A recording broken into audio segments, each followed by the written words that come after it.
할렐루야. 네, 성도들은 반응을 잘해야 됩니다. 반응은 여러 가지 반응이 있지 않겠습니까? 어떤 분들은 반응할 때 목회자에게 줘라도 힘을 주는 성도들이 있어요. 아멘, 아멘.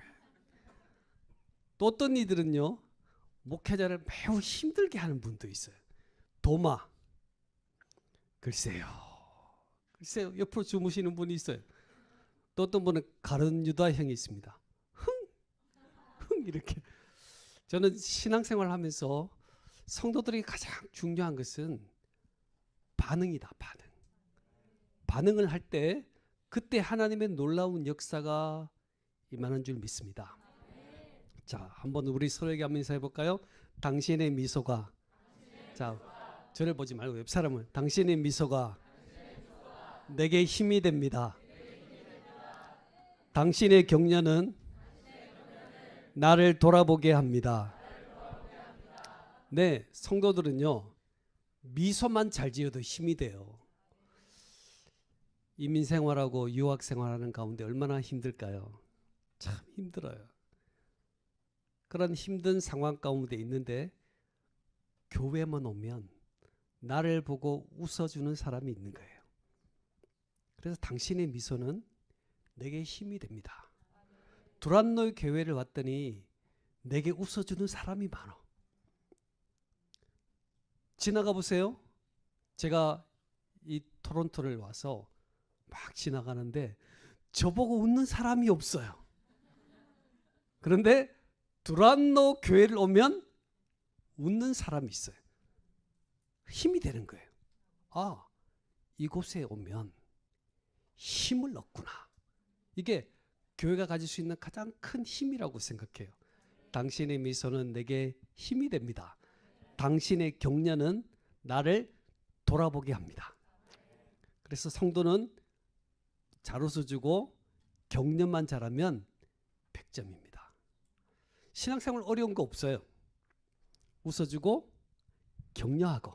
자, 한번 다시 한번 인사해 볼까요? 당신의 미소는 내게 힘이 됩니다. 당신의 격려는 나를 돌아보게 합니다. 네, 은혜를 받으면요 다 이해가 되잖아요. 근데 은혜가 없으면 오해가 됩니다. 은혜를 받으면 다 이뻐 보여요. 은혜를 받으면 모든 것이 좋아. 그런데 은혜가 없으면 오해가 되는 거예요. 저 사람 나한테 왜 웃지? 왜 저러지? 오해가 되는 거예요. 그래서 성도에게는 은혜가 굉장히 중요한데 교회가 일어나기 위해서 가장 중요한 것은 은혜가 있어야 돼요. 은혜가. 저도 오랜 시간 청년 사역을 많이 했습니다. 8년의 시간을 청년 사역을 했습니다. 오랜 시간 청년들과 함께 웃고 또 기뻐하고 많은 시간들을 보낸 적이 있는데 이제 오랫동안 이제 작년 목회를 하다 보니까 그때 그 감격을 많이 잃어버렸는데 오늘 보니까 새로운 마음이 듭니다. 그래, 그때 정말 은혜롭게 감격적으로 살았던 시간들을 생각해 봅니다. 은혜가 있으니까 다 이해가 되는 거예요. 교회에 오니까 전부 이해가 돼요. 은혜가 사라지면 삐딱해지거든요. 걷는 모습도 미워. 밥 먹는 것도 미워. 저 사람 왜 저러지? 그때가 어떤 때라? 은혜를 잃어버린 때라. 은혜가 있으면 다 좋아 보입니다. 행복해 보입니다. 박자가 틀려도 기분 좋고 음정이 이상해도 기분 좋습니다. 그래서 은혜를 간직할 수 있고 회복하는 부흥성에 자녀들의 문제와 또 우리 인생의 문제가 풀려지는 부흥성에 될 수 있기를 바랍니다. 자, 우리 옆 사람에게 다시 한번 인사해 볼까요? 은혜 받읍시다. 은혜 받읍시다. 네, 주전 7세기에는 아합 왕이 이스라엘 백성들을 다스리던 때였습니다. 정치적으로는 시돈이 있었습니다. 에바알 왕이 틈만 나면 이스라엘을 침공하려고 했습니다. 그런데 아합이 머리가 아주 좋은 거예요.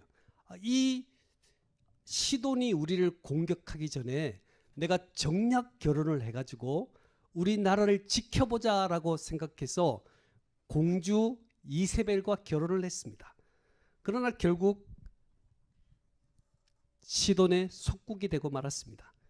종교적으로는 확고한 하나님을 믿는 신앙이 없는 아합 왕이 시집 온 이세벨을 위해서 바알 신전과 아세라 신전을 지어줬습니다.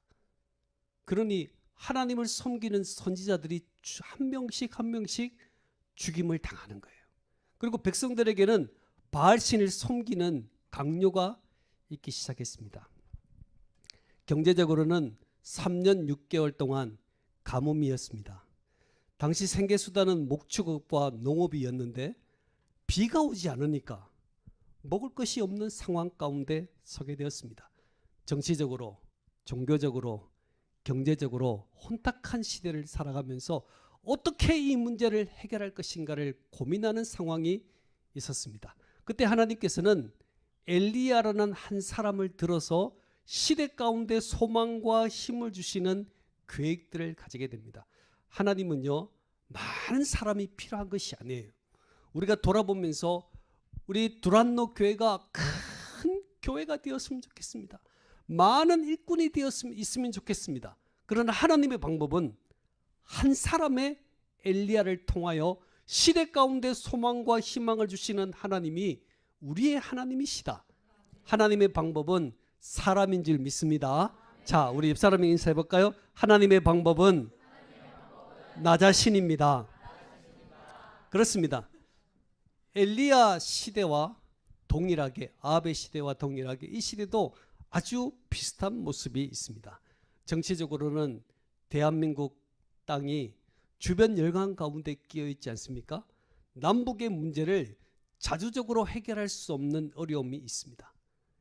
미국이, 중국이 어떻게 이야기하느냐에 따라서 우리 대한민국의 아픔이 섞여 있습니다.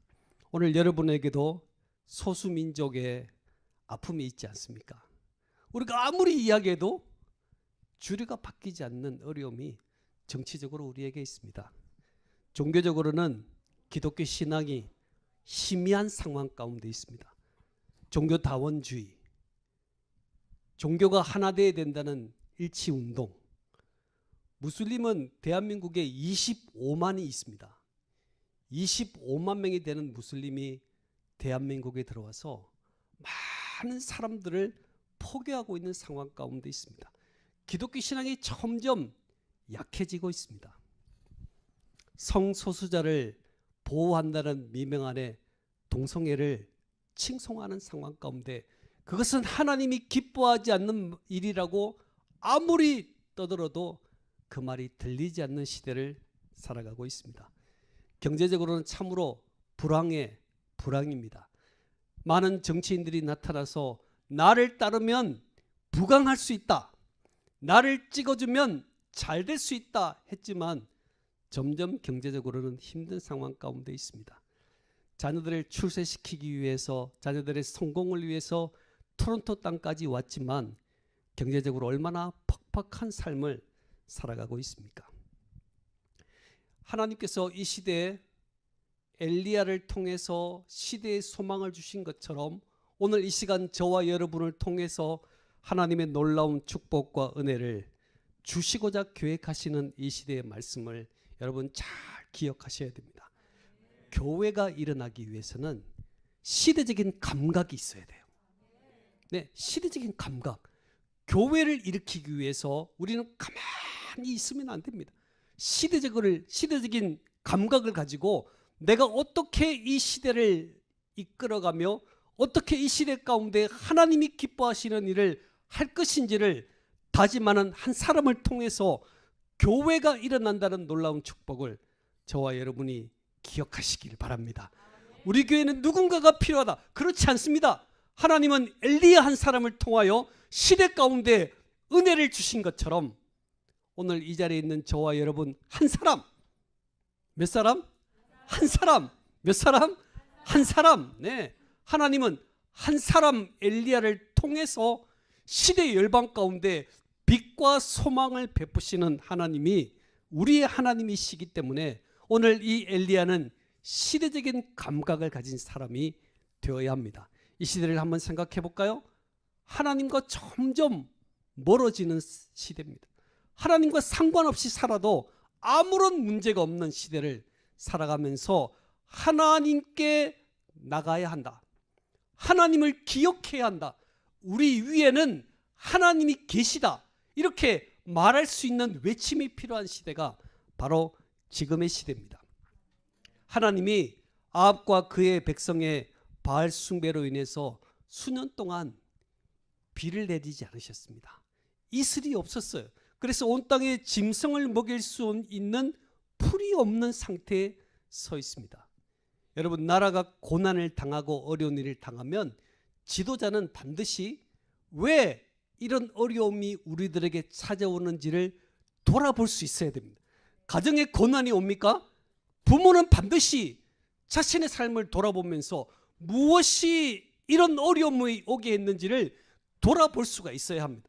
오늘 아합과 그의 백성들은 하나님을 섬기지 못하고 바알신을 섬김으로 인해서 많은 고난이 찾아왔는데, 오늘 아합은 하나님을 믿는 나라의 왕인데도 불구하고 하나님께 나아가지 못하고 하나님을 믿지 않았습니다. 오히려 바알에 중독이 되어서 비의 소식을 전하러 온 엘리야를 향하여 하는 말이 이스라엘을 괴롭게 하는 자가 너냐라고 말하고 있는 것입니다. 여러분, 회개를 하지 않는 사람의 특징은 남 탓 잘하는 겁니다. 오늘 아합이 바알신을 섬김으로 인해서 나라가 큰 어려움이 오고 있는데, 우리가 우상 숭배함으로 가정에 엄청난 어려움이 있는데, 우리의 직장 가운데서 하나님을 올바로 섬기지 못하는 나를 통하여 엄청난 고난과 아픔이 오는데도 불구하고 이스라엘을 괴롭게 하는 자가 너냐라고 말하고 있는 아합의 모습과 오늘 저와 여러분의 모습이 비슷하지 않은가요? 회개하지 않는 사람의 특징이 남 탓을 잘하는 겁니다. 자, 우리 옆 사람한테 얘기해 볼까요? 왠지 남 탓을 잘하는. 자, 한번 해볼까요? 왠지 남 탓을 잘하시는군요. 네, 내가 지금 남 탓을 잘하고 있어요. 아, 내 인생은 부모를 잘 만났어. 잘못 못 만나서 내가 이렇게 어려워졌다고. 여러분, 회개하지 않으면 반드시 남 탓하게 되어 있습니다. 오늘 아합도 자신의 우상 숭배로 인해서 엄청난 어려움이 왔음에도 불구하고 하나님을 생각하지 못하는 거예요.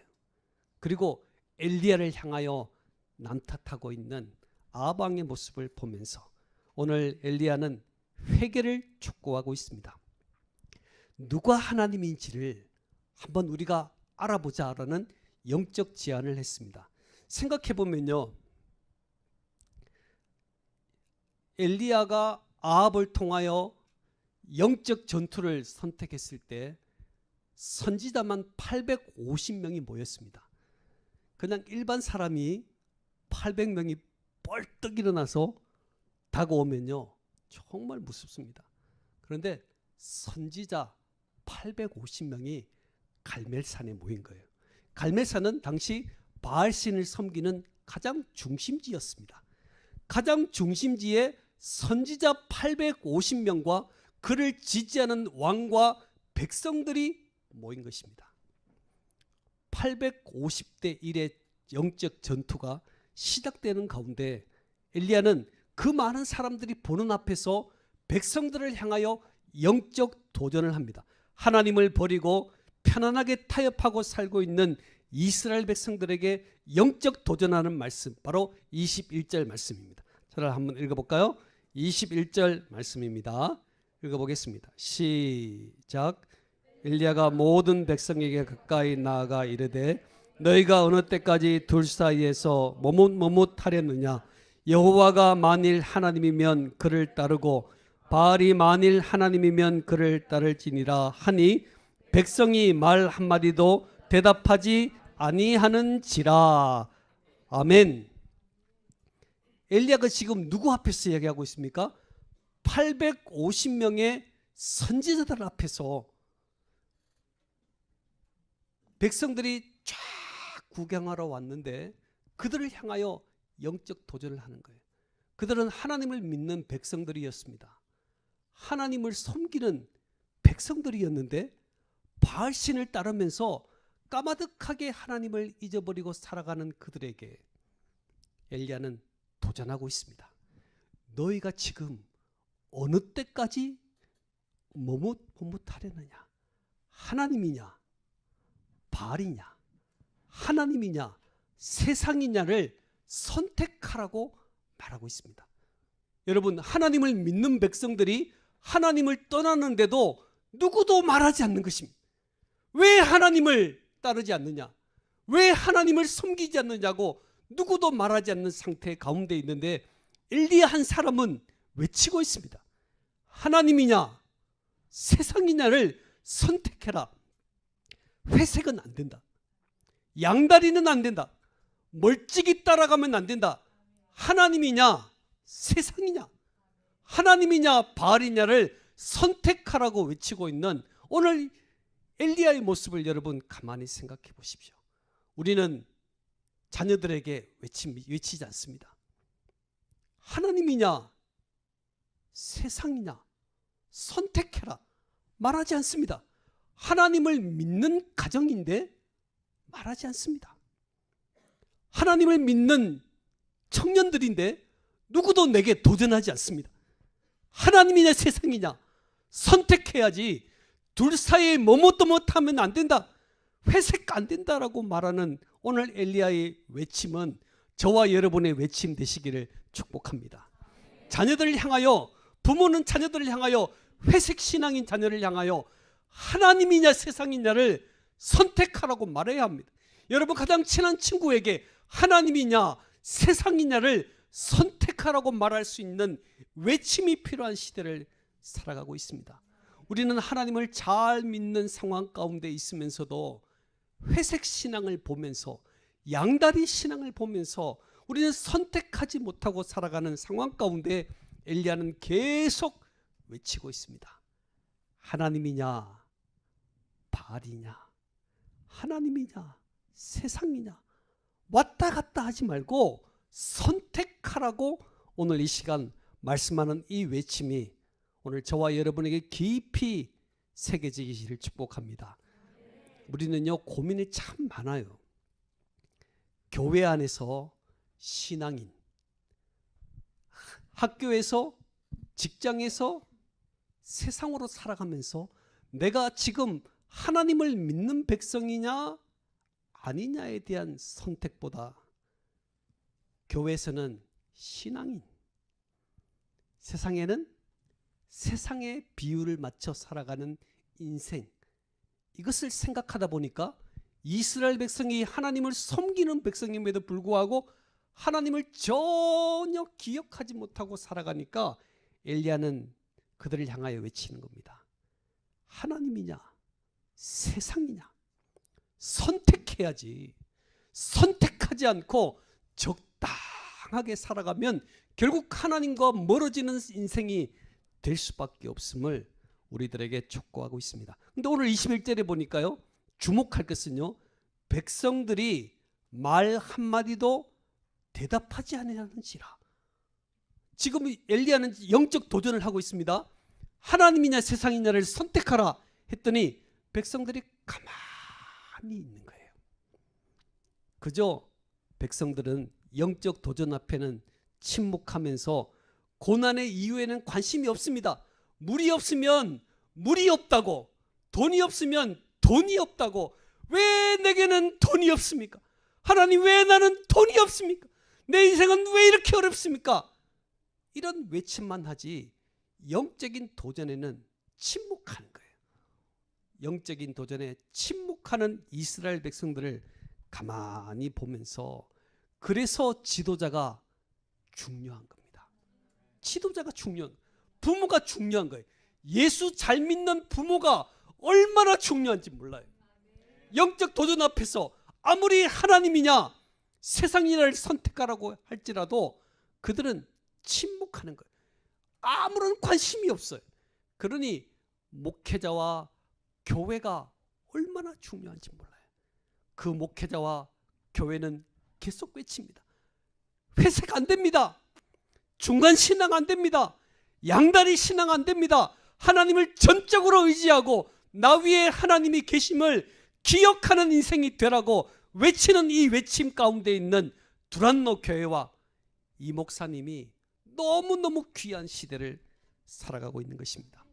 나를 보고 하나님이 생각나는 인생 될 수 있기를 바랍니다.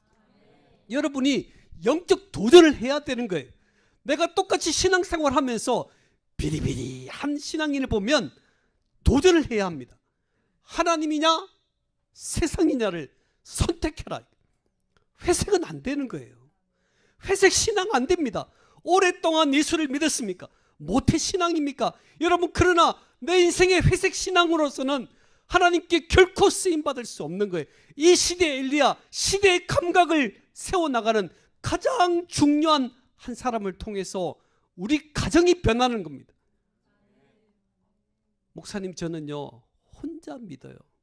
여러분, 나 한 사람이 회색 신앙 가지고 있으면 가정을 바꿀 수 없어요. 우리의 직장이 회색 신앙으로 내가 그 속에 포함되어 있으면 어떤 역사도 내 속에 일어나지 않습니다. 내게는 정확한 신앙, 하나님을 내 인생의 주인으로 고백하며 믿는 신앙, 나 위에 하나님이 계심을 기억하는 이 신앙, 그 신앙이 있어야지 우리 가정이 변화되고 직장이 변화되고 우리의 삶의 모든 영역이 변화될 줄 믿습니다. 엘리야는 이런 외침을 가지고 있는 것입니다. 아무도 하나님을 섬겨야 된다고 말하지 않는 거예요. 왜? 그 나라는 하나님을 믿는 나라 아닙니까? 하나님을 섬기는 나라의 백성들이 하나님을 안 섬기고 바알을 섬기고 있는 거예요. 우리가 하나님 앞에 교회에 나와서 하나님, 내 인생은 하나님의 것입니다 라고 외치면서도 세상에서는 아무런 외치고 있지 않지 않습니까? 교회 가면 1등 신앙인인데 가정에는 예수를 믿는지 아닌지를 헷갈리고 학교에서도 헷갈리는 신앙으로 살아간다면 우리 인생은 하나님께 쓰임받을 수 없다는 거예요. 교회가 일어나기 위해서 가장 중요한 것은 나를 보면 하나님이 생각나는 인생. 자, 우리 옆 사람에게 한번 인사해 볼까요? 나를 보고 하나님이 생각나는 인생 됩시다. 네, 이렇게 살면 안 된다고 말할 수 있는 외침이 필요하다라는 겁니다. 이렇게 살면 안 돼, 그렇게 하면 안 돼 라고 말할 수 있는 인생이 되셔야 합니다. 그런 인생이 될 때 또한 필요한 것은 하나님의 나라의 대표 선수로 우리가 손을 잘 들은 인생이 되어야 합니다. 하나님 나라의 대표 선수. 나는 하나님의 나라의 대표 선수다. 한번 손을 한번 들어볼까요? 손 한번 들어보세요. 자, 내리십시오. 명예하고 물질 앞에서는 침묵하면서 교회 조그마한 결점을 볼 때 손 잘 드는 사람이 있습니다.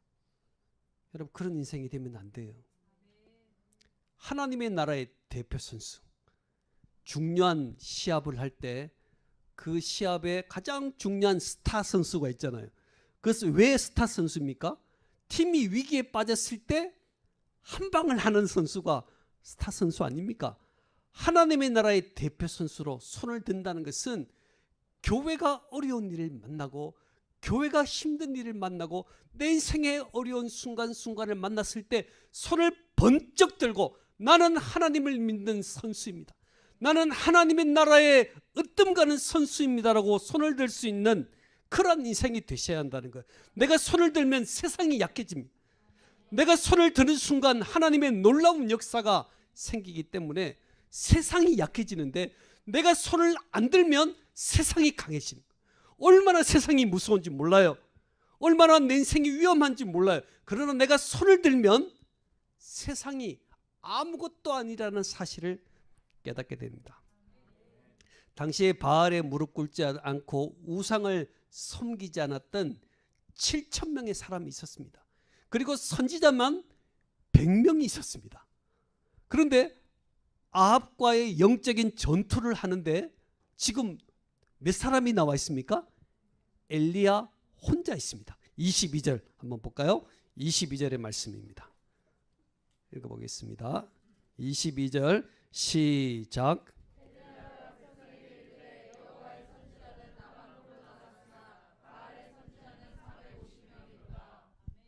아멘. 자, 보십시오.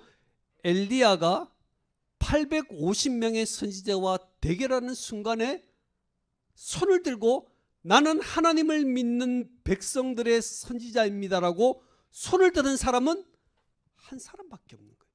이미 7,000명의 사람들은 굴 속에 숨어 있습니다.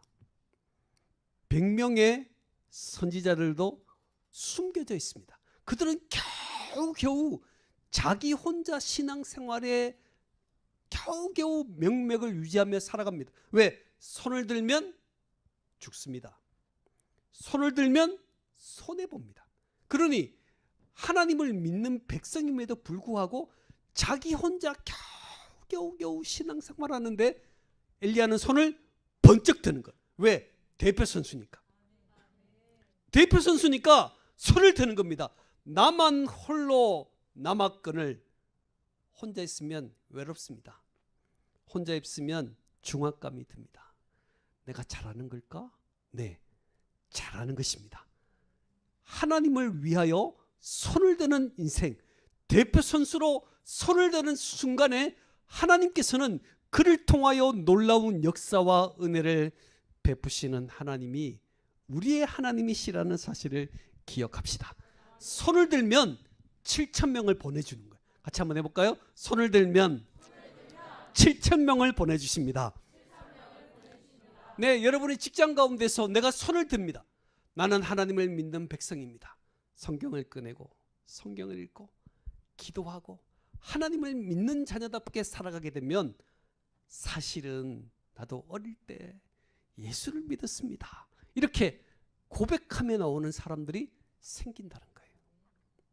내가 손을 들어야 주변 사람들이 도우는 사람들이 생기게 되어 있습니다. 그래서 시편 118편 7절 말씀에 여호와께서 내 편이 되사 나를 돕는 자 중에 계신다 하는 말씀이 있습니다.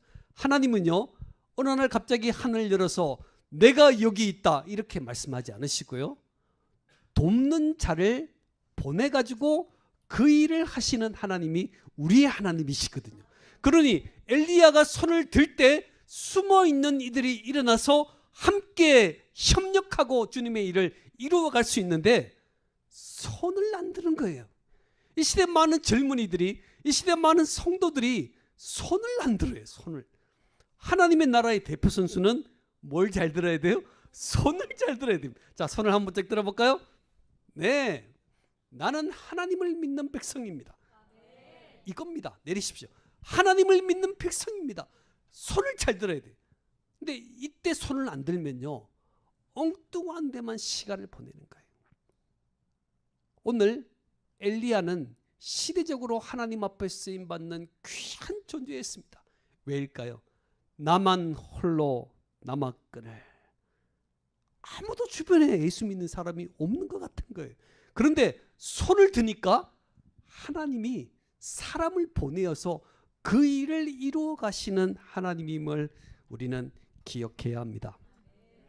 제가 처음 주례를 하는 때를 생각해 봤습니다.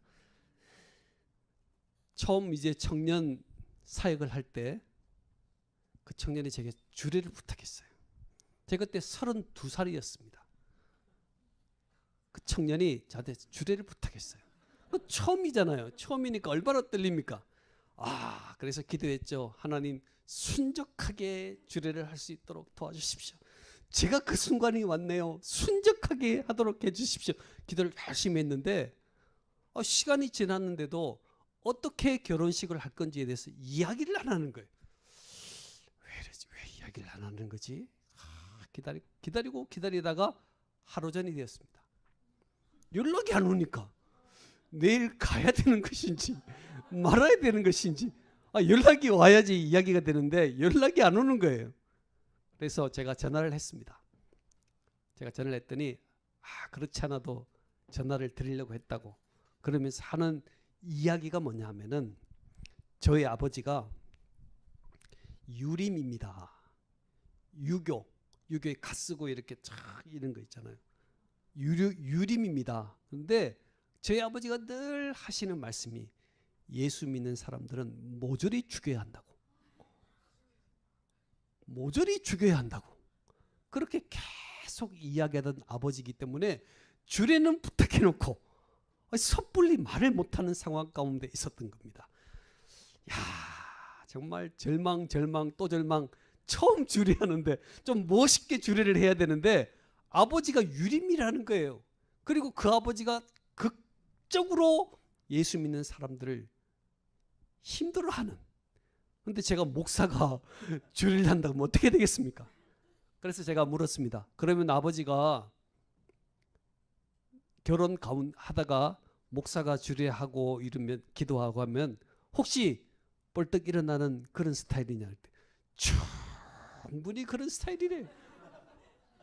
야, 정말. 그래서 그 친구가 절충안을 내었습니다. 어떤 절충안이냐면은 목사님 기도도 하지 말고 주례만 해 주십시오.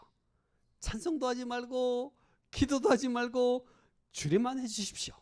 그렇게 이야기하는 거예요. 정말 고민이 되더라고요. 여러분이라면 어떻게 했겠습니까? 어렵죠? 고민이 되더라고요. 그래서 기도를 하면서 가만히 생각해 보니까 손을 들어야겠다. 내가 예수 믿는다고 손을 들지 않으면 결코 이 두 젊은이는 예수 믿는 자로 미래가 보장되지 않겠다. 이런 생각이 드는 거예요. 그래서 그 청년에게 전화를 했습니다. 내가 생각할 때는 처음부터 끝까지 정식 예배를 드리자. 정식 예배를 드리자. 계속 설득을 했습니다. 결국 예배를 드리게 된 거예요. 딱 이제 왔습니다. 말은 그렇게 했지만 얼마나 떨리는지 몰라요. 왜요? 신랑 아버지가 째려보는 거예요. 처음부터 끝까지. 딱 째려보는 거 있잖아요. 곧 일어날 기세. 째려보는 거예요. 멀리에는 갓을 쓴 할아버지들이 수염을 만지면서 이렇게 쫙 멀리 있는. 처음 주례입니다. 지금 같으면 스님들이 와도 허허허 웃으면서 주례를 하지만 그 당시는 너무 무서운 주례였습니다. 그런데 결혼 예배가 다 끝나고 가족들은 돌아갔습니다. 그리고 놀라운 일이 벌어진 거예요. 어머니가 전화 왔다는 거예요. 아들한테. 아들아, 내가 너희 아버지 죽으면 내가 예수 믿을게. 전화를 받은 겁니다. 그리고 아버지가 또 얼마 후에 전화가 왔습니다. 아들아, 너 신앙은 너 신앙이고 내 신앙은 내 신앙이니 예수 잘 믿어라. 이렇게 전화가 온 거예요. 여러분 웬만하면 박수 한번 해야 되는 것 같아요. 네. 제가 왜 이 말씀을 드리냐 하면요, 손을 안 들으면, 손을 들어야 하나님이 그 놀라운 역사를 일으켜 가는데 손을 들지 않는 사람들이 너무 많다라는 사실입니다. 그런데요, 이 청년이 손을 드니까 정말 절박한 가운데 손을 드니까 하나님이 역사하기 시작해가지고 그 어머니가 아버지가 돌아가시기 전에 예수 믿고 권사가 되었습니다. 그 아버지는 돌아가시기 전에 예수를 영접하고 세례를 받았고 제가 그 광주까지 내려가서 장례 예식을 다 치러주는 놀라운 일을 행했습니다. 여러분, 우리가 손을 드는 거 굉장히 중요합니다. 아무 때나 손 들지 말고, 아무 때나 손 들지, 왜 밥 안 줘요? 손 들지 말고 내가 예수 믿는 자임을 나타낼 때 손을 드는 사람이 많아지는 인생, 그때 교회가 일어나는 놀라운 역사가 임하는 줄 믿습니다. 교회 큰 역사는요, 많은 사람이 일으키는 것 아닙니다. 어떤 엄청난 부유한 사람이 와서 교회를 일으키는 것이 아닙니다. 어떤 많은 덕망 있는 사람이 와서 일으키는 것 아닙니다. 어려운 순간에 손을 들고 나는 주님을 믿는 백성입니다. 나는 하나님을 기억하는 하나님의 백성입니다라고 손드는 수많은 젊은이들이, 수많은 성도들이 있는 그 교회에 하나님의 놀라운 부흥의 역사가 일어남을 믿으시기를 바랍니다. 네, 하나님의 대표 선수가 가장 중요한 특징이 있다면 당당한 것입니다. 직장에서도 가정에서도 당당한 거예요. 어떻게 당당합니까? 하나님이 나를 이뻐하셔서 가정에 복을 주시는 거야. 하나님이 나를 이뻐하셔서 직장에서 복을 주시는 거야. 사장님에게 말하면 또 잘릴 수 있으니까 마음에 생각하는 거예요. 나 때문에 복 받는 거야. 자, 같이 한번 해볼까요? 나 때문에 복 받는 거야. 네, 아버지 예수를 안 믿어도 손 들고 있는 나 때문에 복 받는 거예요. 여러분, 이 영적 당당함이 얼마나 중요한 줄 아세요? 요셉을 보고 보디발의 가정을 축복하신 하나님을 기억하셔야 돼요. 요셉이 손을 드니까 포로로 끌려가고 노예로 끌려가서 겨우겨우 어려움의 순간 속에서 하나님을 믿는 자로 손을 드니까 하나님이 그 요셉을 보고 보디발의 가정을 축복하신 거예요. 여러분이 한 사람이 손을 들고 직장에 서 있으면 여러분을 보고 하나님이 복을 내리신다는 사실. 여러분, 그래서 당당해야 합니다. 월급 받고 있지만 당당해야 합니다. 왜? 나 때문에 복을 주는 거거든요. 알고 보면요. 네? 이게 중요한 이야기입니다. 엘리야가 자기 보고 이스라엘에 복을 주시는 것을 알고 있거든요. 그러니 얼마나 당당합니까? 나만 홀로 남았거늘. 그러나 손을 들고 있으니까 홀로 남았지만 너무너무 행복한 거예요. 왜? 나를 보고 축복하시는 하나님이 계시기 때문입니다. 그래서 제안을 했습니다. 송아지 한 마리를 택하고 제단 위에 놓고 불을 붙이지 말고 각자 신에게 기도해서 먼저 불로 응답하는 신을 진짜 신으로 하자. 여러분, 바알 신에게 기도했는데 불 내리면 어떻게 되는 거예요? 끝나는 거 아니에요. 그런데 오늘 엘리야는 제안을 합니다. 먼저 불로 응답하는 신을 진짜 신으로 하자. 그랬더니 450명의 바알 신을 섬기는 사람이 너무너무 좋아하는 거예요. 왜요?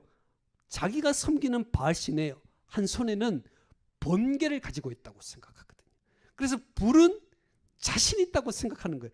그래서 이 아세라 신을 섬기는 자들은 다산의 신, 농경의 다산의 신이거든요. 그러니 이 사람들은 이 아세라 신은 불을 내리는 신이 아니에요. 그러니까 빠져 있습니다. 400명이. 그리고 450명이 너무너무 기분이 좋아서 불을 내리는 데는 자신 있다. 이렇게 시작했습니다. 아침부터 낮까지 계속해서 불을 내려달라고 기도했지만 반응이 없었습니다. 조금 지나니까 자기 몸을 상하게 하면서 부탁하며 부르짖어도 아무런 일이 일어나지 않았습니다. 왜? 그들이 섬기는 신은 대답할 수 없는 신이었기 때문입니다. 전폭적으로 왕이 지지해주고 백성이 지지해줘도 그 일이 일어나지 않았습니다. 자, 27절 한번 읽어볼까요? 27절입니다. 27절 시작.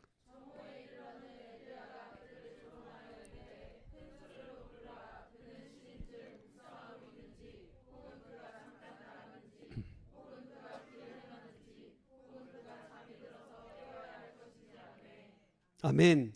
엘리야가 그런 행동을 하는 사람들을 비웃으며 조롱합니다. 왜요? 진짜를 아니까. 가짜가 아무것도 아니거든요. 진짜를 아는 사람은 당당할 수밖에 없네요.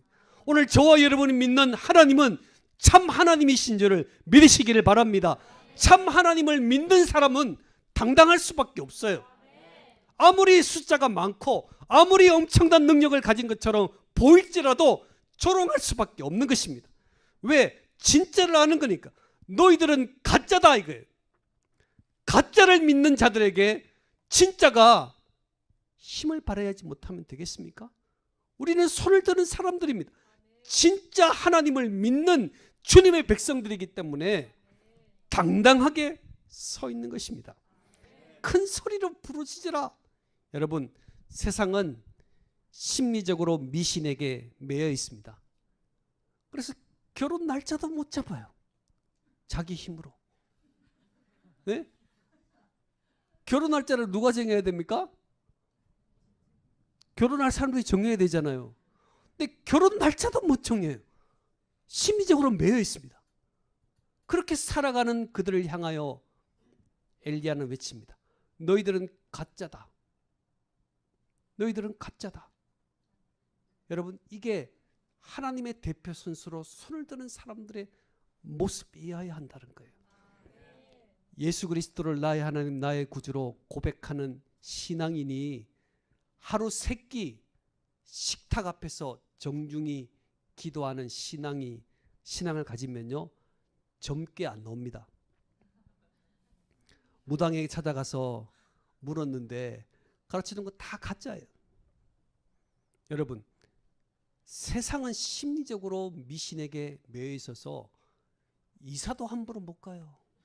손 없는 나를 찾아야 돼. 이사도 함부로 못 가요. 오늘 그러한 모습들을 보면서 엘리야는 너희들은 가짜다. 여러분, 진짜 하나님을 믿는 우리들이 왜 그래 당당하지 못하는 거예요? 너희들은 가짜다. 자, 한번 해볼까요? 너희들은 가짜다. 네, 세상이 그리스도인보다 많이 가진 것처럼 보일 때 그거 착시 현상입니다. 잠시 그렇게 보이는 것입니다. 우리는 끝을 알고 있습니다. 우리가 믿는 하나님은 내 인생의 가장 좋은 것으로, 내 삶의 가장 행복한 것으로 내 삶을 이끄시고 축복하시는 하나님이 저와 여러분의 하나님인 줄 믿습니다. 그래야 신앙생활이 재미있는 것 아니겠습니까? 너희들은 가짜야. 그래야 되는데 슬그머니 가서 우리 궁합 좀 맞으세요. 이렇게 안 되는 거예요. 여러분, 세상에 속한 사람들은요, 세상에 속한 신을 따라 살아가는 백성들입니다. 그러나 그들은 가짜예요. 그들의 끝은 파멸입니다.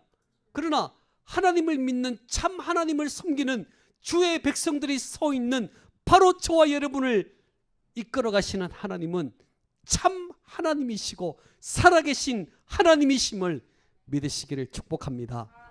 그러니 대표 선수로 손을 들어야 되죠. 한번 해볼까요? 손 들어봅시다. 네, 이 손을 늦게 들면 안 돼요. 자, 내려보십시오. 자, 손 들어봅시다. 네, 나는 하나님을 믿는 백성입니다. 이렇게 손 들면요, 사람을 하나님이 보내시기 시작하는 거예요. 그게 바로 우리는 부흥이라고 말하고 있는 거예요. 여러분, 정말 하나님을 신실하게 섬김으로 손을 드는 사람이 많아지면 그 손을 보고 하나님은 사람을 보내어 주시고 역사하셔서 두란노교의 놀라운 역사와 부흥이 일어나도록 만드시는 하나님이 우리의 하나님이시다라는 사실입니다.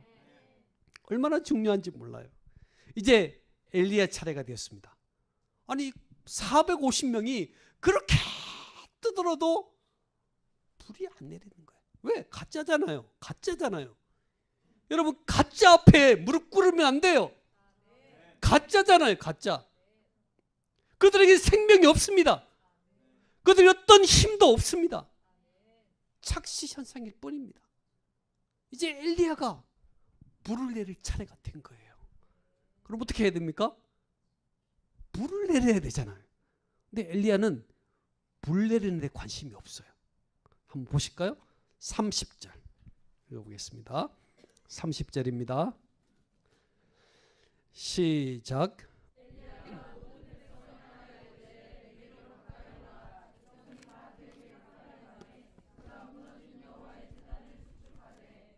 아멘. 자, 보십시오.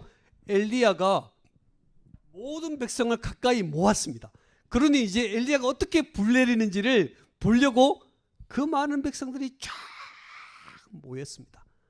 그러면 곧바로 보라는 듯이 불을 쫙 내려야 멋있지 않겠습니까? 근데 엘리야는 불을 안 내리는 거예요. 그리고 무너진 여호와의 제단을 수축했다, 이렇게 성경은 말하고 있습니다. 그 말은 갈멜산에는 이미 예전에 하나님을 섬겼던 제단이 있었다는 겁니다.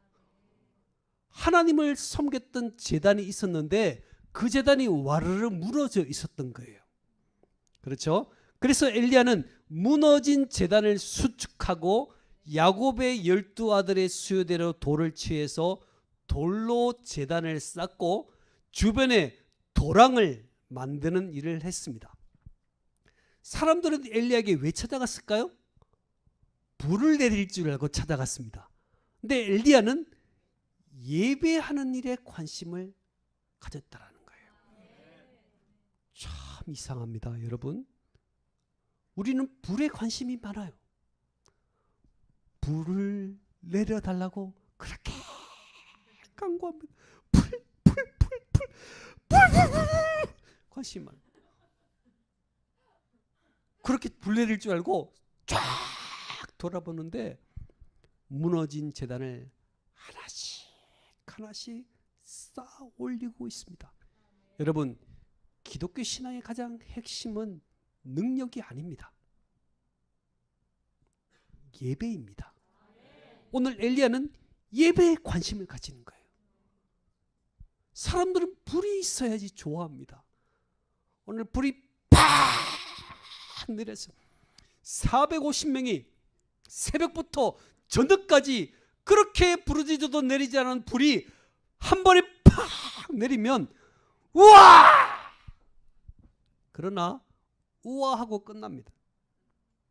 엘리야는 그거 안 하는 거예요. 그리고 무너진 제단에 돌을 하나씩 하나씩 쌓아 올리고 있습니다.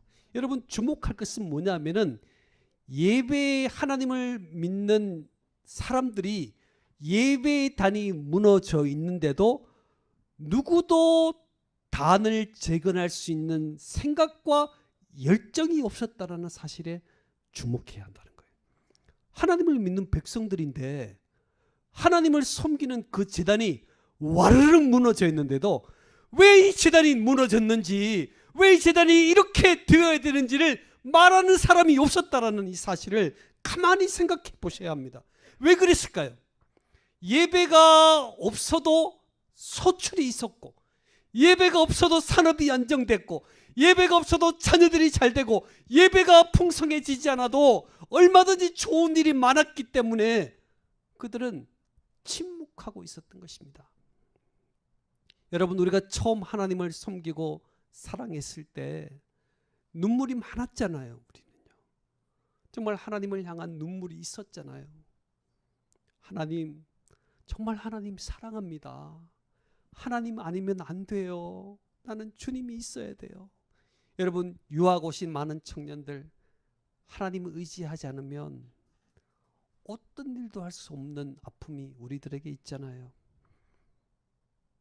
하나님 없으면 안 되잖아요. 그런데 하나님께 예배드리는 그 기쁨이 사라졌는데도 주님 앞에 무릎 꿇는 무릎이 아무런 능력을 발휘하지 못하는데도 내 마음에 어떤 두려움도 없을 때, 오늘 그 모습을 엘리야가 말하고 있는 것입니다. 여러분, 주님 앞에 세워진 이 예배의 감격과 감사가 얼마나 중요한지 몰라요. 어떤 능력보다도, 어떤 결과보다도, 어떤 상황보다도 가장 중요한 것이 하나님 앞에 드리는 예배가 회복되고 감격이 회복되는 은혜가 있어야 된다는 사실을 우리는 반드시 엘리야를 통하여 우리는 기억해야 합니다. 예배의 감격이 중요합니다. 자, 우리 옆 사람에게 한번 이야기해 볼까요? 예배의 감격이 중요합니다. 그래요. 예배의 감격이 너무 중요한 거예요. 그래서 엘리야가 불을 먼저 내릴 수가 없는 거예요. 불을 내리고 능력을 보여주기보다도 더 중요한 것은 내가 하나님 앞에 예배드리는 이 예배의 감격과 은혜가 있어야 되는데, 이것이 없는데도, 내 눈에 눈물이 말라가는데도 긴장하지 못하는 이스라엘 백성들을 향하여 외치고 있는 것입니다. 예배가 중요하다. 예배가 중요하다. 하나님이 내 삶 가운데, 예배 가운데 어루만지시는 그 사랑의 감격을 저와 여러분이 회복하는 순간, 하나님은 우리를 통해서 놀라운 역사를 베푸시는 하나님이 우리의 하나님이십니다. 어려울 때 예배가 참 감격적이었죠. 저도 어려움의 순간이 많았습니다. 그때는요, 가만히 앉아 있어도 눈물이 나는 거예요. 찬양할 때도 눈물이 나고, 말씀 들으면 그 말씀 바로 나를 향한 말씀이야 생각하며 기뻐했거든요. 근데 시간이 지나면서, 목회를 하면서 때로는 눈물이 마를 때가 너무나 많았어요. 왜? 예배의 감격이 없이도 목회가 잘 되거든요. 그러니 무너진 제단이 내 속에 있는데도 나는 잘 되고 있거든요. 오늘 이스라엘 백성들이 그것입니다. 하나님을 섬기는 갈멜산에 제단이 무너지고 다른 제단을 쌓아가지고 바알과 아세라 신을 섬기는 예배 중심지가 되어버렸습니다. 그런데도 누구 하나 예배가 무너진 것에 대해서 아파하는 사람들이 없었다라는 이 사실을 생각해 볼 수 있어야 합니다. 오늘 3년 동안 비가 오지 않았기 때문에 가장 중요한 것은 무엇일까요? 물 아니겠습니까?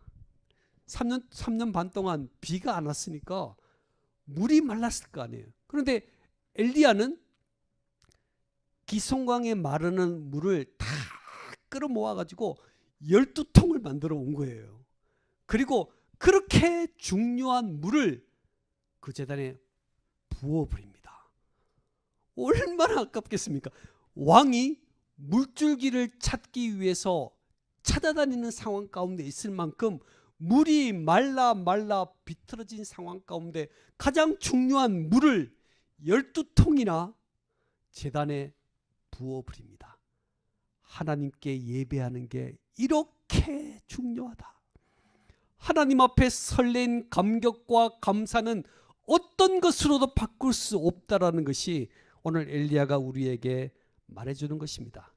예배에 대한 설레임이 저와 여러분에게 있습니까? 아이고, 오늘 부흥이니까 겨우 끌려오신 분이 있습니까?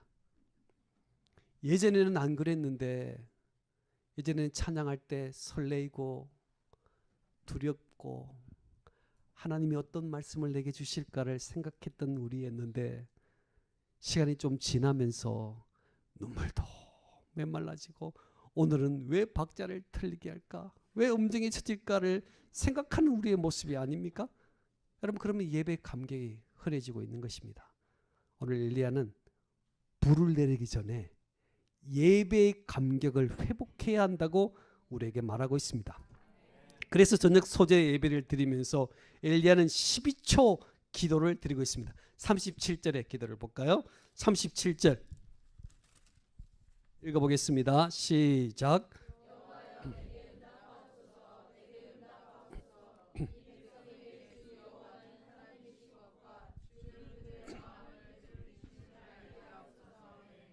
아멘. 자, 보십시오.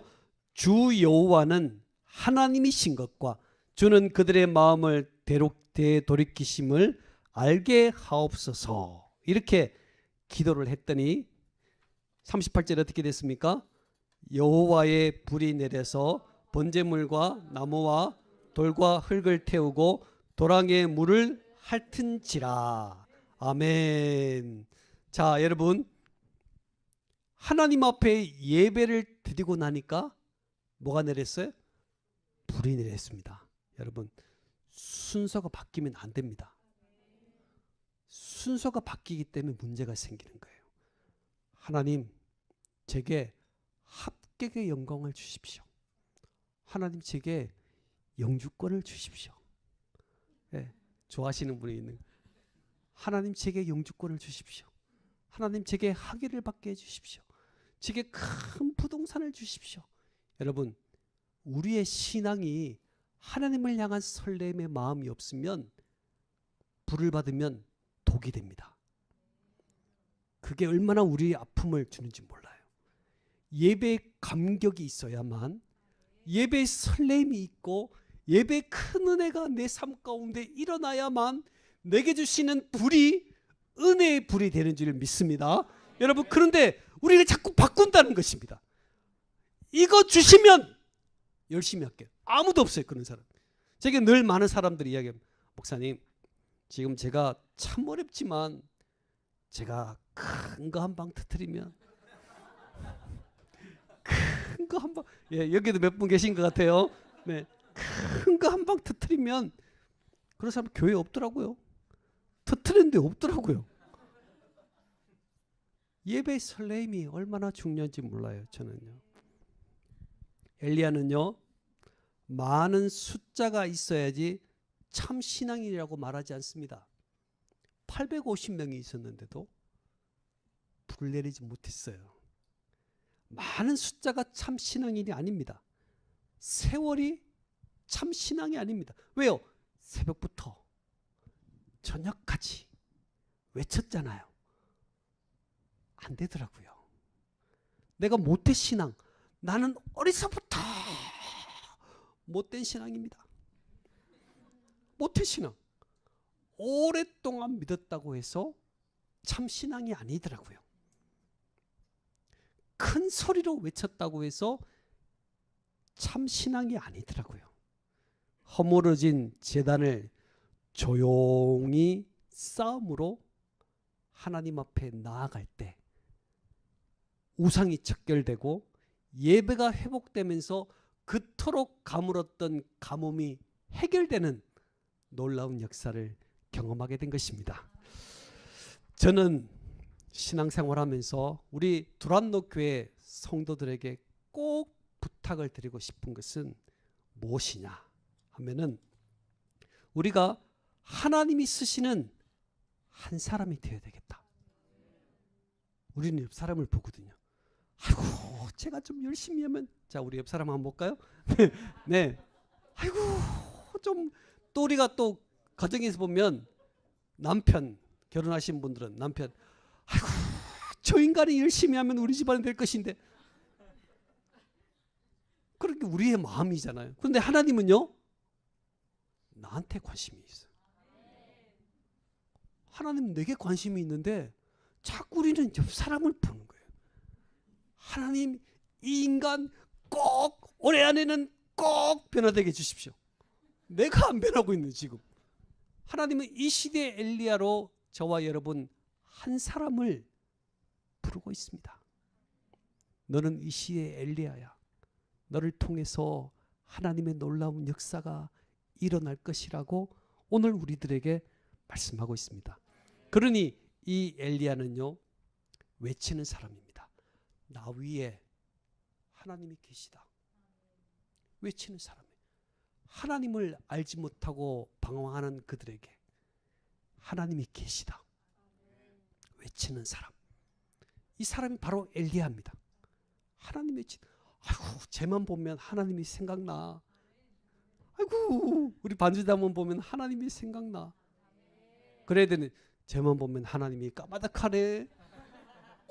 그런 사람을 통해서 역사하지 않는다는 거예요.